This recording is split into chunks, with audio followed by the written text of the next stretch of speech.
बात यही है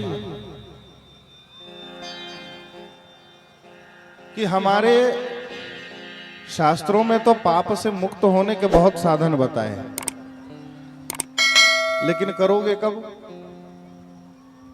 कबीरदास जी कहते हैं, काल करे सो आज कर, आज करे सो अब, और पल में परले होएगी बहुरी, करोगे कब? लेकिन आज का व्यक्ति क्या कहता है पता है कि नहीं? आज का व्यक्ति कहता है, आज करे सो काल कर, काल करे सो परसों, आज करे सो काल कर, काल करे सो परसों। और इतनी भी क्या जल्दी है जब जीना है बरस। हाँ, बोले अभी क्या बोले अभी क्या करेंगे? अब हमारे देखो समाज की यही बात है। अब युवा लोग कहेंगे महाराज अभी कोई भजन करने की उम्र है, तो भैया कौन सी उम्र है ये? हाँ, हम पूछते कौन सी उम्र है? चक्कर चलाने का उम्र है क्या है? अभी गर्लफ्रेंड और बॉयफ्रेंड बनाने की उम्र है?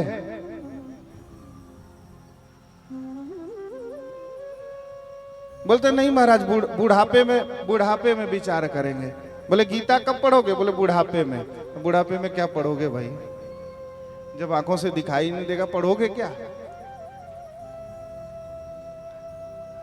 महाराज तो बचपन में क्या करना चाहिए, जवानी में क्या करना चाहिए? अब ऐसे लोगों से तो मेरी यही बात कहूंगा, देखो शास्त्र में लिखा है आ बालम हरि भक्ति, बचपन से ही हरि भक्ति करनी चाहिए।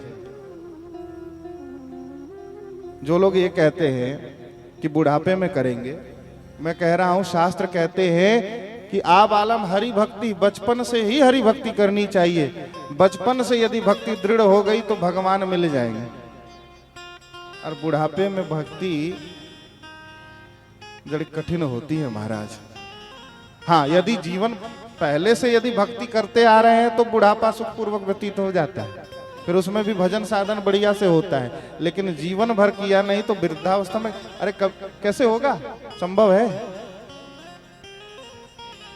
तो इसलिए करना है तो पहले से ही करो। अरे ध्रुव ने बचपन से किया तो 5 वर्ष की उम्र में ध्रुव को भगवान मिले कि नहीं मिले? प्रहलाद ने को 5 वर्ष में भगवान नरसिंह मिले कि नहीं मिले? और परीक्षित तो उनको तो गर्भ में ही भगवान के दर्शन हो गए। मैं क्या कहूं, बचपन से ही हरि भक्ति, विश्वास मानो, जो बालक अथवा जो बालिका बचपन से भगवान की भक्ति करता है करेगा, जीवन में अपने माँ बाप का सर्वाधिक सम्मान भी वही करेगा। हाँ, अपने माँ बाप का सर्वाधिक सम्मान वही करेगा। लोग डरते हैं बेटा कैसा निकलेगा, बेटी कैसे निकलेगी, बेटा कैसा निकलेगा, बेटी कैसी निकलेगी। भैया यदि निश्चिंत होना चाहते हो तो उसे बचपन से ही भगवान का भक्त बना दो, बहुत अच्छे निकलेंगे। हाँ महाराज बोले कथा हम सुनेंगे, कथा केवल स्वयं न सुनो, शंकर भगवान अभी प्रकरण आएगा, राम कथा सुनने के लिए कहां गए? दंडकारण्य में अकेले गए? नहीं, सती जी को साथ लेकर गए, पत्नी को साथ लेकर, परिवार को साथ लेकर, बच्चों को।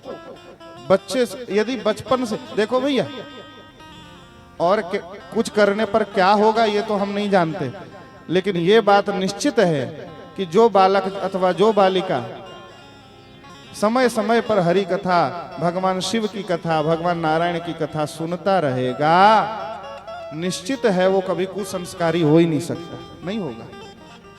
हाँ, इसलिए चिंता मत करो, भगवान की शरण में जाओ। हाँ,